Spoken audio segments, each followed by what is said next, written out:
जोङो दाखालि 21आवनो ओंखारबोदोंमोन 22 तारिखै जोङो चराइदेव जिल्लायाव जोङो जिल्ला आफाद दाफुंनो थाखाय जिरायदोंमोन। बेनिफ्राय नेक्स्ट जोङो फैनानै 23आव डिब्रुगड़ डिस्ट्रिक्टखौ जों दाबाय। सुबिदाखौ दा बुंगोन।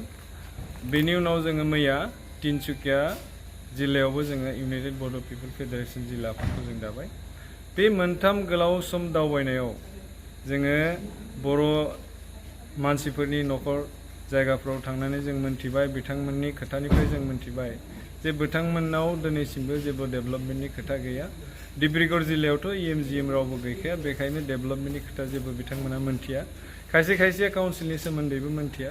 दा बिथांमोनखौ जोङो काउन्सिलनि खोथा, डेभेलपमेन्टनि खोथा, खामानि दामानि खोथा गोबां मावबावनांगौ दङ होननानै बिथांमोना फोरमायदों आरो जोंबो नुबोदों जेबो डेभेलपमेन्टनि खोथा ओंखाराखै।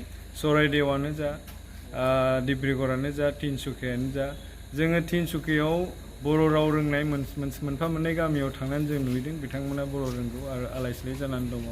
लामानि थासारि गैया, दैनि थासारि गैया, लाइननि थासारि गैया, बेबादि गोबां जेंना दङ। बे जेंनाफोरखौ सुस्रांनो गोनां जोंहा गोबां मावलांनो गोनां खोथा दङ। दिनै फैयै जोङो धेमाजि जिल्ला सफैबाय आरो धेमाजि जिल्लायाव जोङो दिनै लिडारशिप मिट जों खालामबाय, इन्टेलेक्सुयेल मिटबो जों खालामबाय, जों सावरायबाय बेयाव मा जेंना दङ आरो आगोलथ' जों माबादि खामानि मावलांनांगोन, माबादि जोङो रायजो राजाफोरखौ लाफानानै खामानि मावलांनांगोन जों बिथांमोनजों सावरायबाय। जोबोद मावबोदों जोंनि दैदेनगिरिफोरा, बर'नि दैदेनगिरिफोरा बेयाव माखासे गेजेर मायाबा लेफ्ट जालांदों होननानै जोङो अनुभब खालामनानै मोनो दानि जेनेरेसन हिसाबै। मानोना नोंथांमोना नाय आरो नोंथांमोना मेडियानि मानसियानो जिहेतु बांसिन ओनसोल जायगा बेरायो।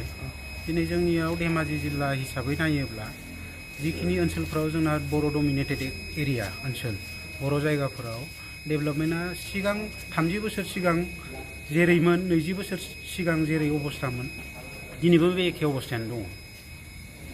दा बे बिराद गिदिर कुइसन। माने नोङो बिभिन्न गासैबो ग्राउन्डआवनो नों नोजोर बोनो हायो, जोङो नायब्ला नुयो। जेरै दिनै जोंनि बर' डमिनेटेड ओनसोलफोराव मोजां हस्पिटेलिटिनि बेबस्था गैया। जोंनि बर' मानसिफोरा जिहेतु आबाद मावनानै बांसिन जौखोन्दो मानसियानो आबादनि सायाव सोनारो। दिनै जोंनि बर' ओनसोलफोरनि आबाद फोथारफोराव जेबो इरिगेसननि प्रजेक्टफोर जों नुनो मोना। माइ फोथाराव, आबाद फोथाराव दिनै दै जगान बेबस्था, जोङो इरिगेसननि प्रजेक्टफोर जों जेबो नुनो मोना। बेफोरखौ नायोब्ला जोंनि ओनसोलफोरनि डेभेलपमेन्टआ बिराद बिग मोनसे जिर' जादों आरोखि। जोङो नायो दिनै बेफोरनो डेभेलपमेन्टआ जुदि नोङो गभर्नमेन्ट स्किमफोरखौथ' जोङो मोनबोदों, नाथाय नांगौ बादि इमप्लिमेन्ट जायाखै, कारापसन जादों प्लास। दा बेफोर जिनिसाव जादों।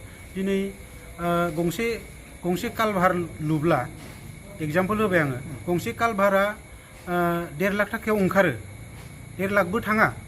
5 लाखनि कालभारनि जिथु डिजाइन मोनसे एस्टिमेट, माने डिजाइन जिथु डायग्राम, बे मथे 1.5 लाखबो थाङा। जायनि जाउनाव जोंनि स्किमफोरा मा जायो, कालभारल' जायो। देना कालभारल' जायो माने बेवहाय, मानोना बेवहाय कन्ट्रेक्टरा बेवहाय प्रफिट दङ। जेराव प्रफिट बारा बैफोर जिनिसखौल' मावनाय जादों। नाथाय जाय जिनिसफोरानोखि जोंनि ओनसोलखौ डेभेलप खालामनांगौ, माखासे जोंनो इनस्टिटिउटफोर नांगौमोन, मेडिकेल नांगौ, भेटेरिनारिनि बेबस्था नांगौ। जोंनि बर' मानसिफोरनि माने इक'नमिक जिथु माने बेबस्था, बियो माने दाउ, अमा, हांसो, बोरमा, मोसौ फिनानै माने सोलियो गामि लेभेलाव। दा भेटेरिनारिनि खुनु मोनसे बेबस्था जोंनि बर' ओनसोलफोराव गैया। जोङो नुबोबाय थादों गेजेर माखासे गभर्नमेन्टफोरा, लास्ट थांनाय सर्बानन्द सन'वाला जेब्ला CM मोन आसामनि, बे समावबो गभर्नमेन्टआ, BJP गभर्नमेन्टआ निड बेस माखासे एरियासफोराव मडेल स्कुल गायसनबोदों। नाथाय जोंनियावबो निड बेस ओनसोलफोर दङमोन। इभेन जों रुलिं गभर्नमेन्टजों माने थाफानानै जयै खामानि मावबोदों। बर'नि माहारियारि आफादफोरानो जा, दैदेनगिरिफोरानो जा, बा बर' रायजो राजायानो जा, भटखौबो BJPनोनो होदों।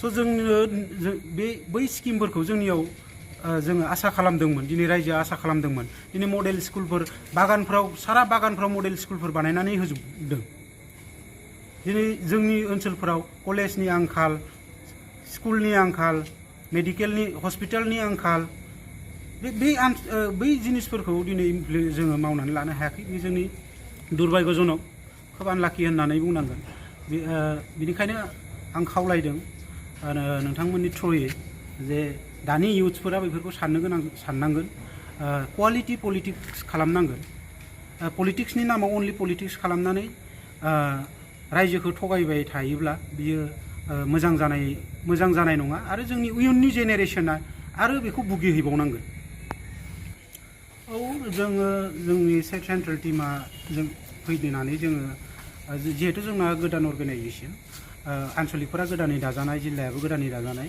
स' जोङो वर्कशप मावथिफारिया जथुम लादों जोङो इन्टेलेक्सुयेल लाथ'वाखै मावथिफारिया जथुमसो लादोंमोन दिनै जनायनि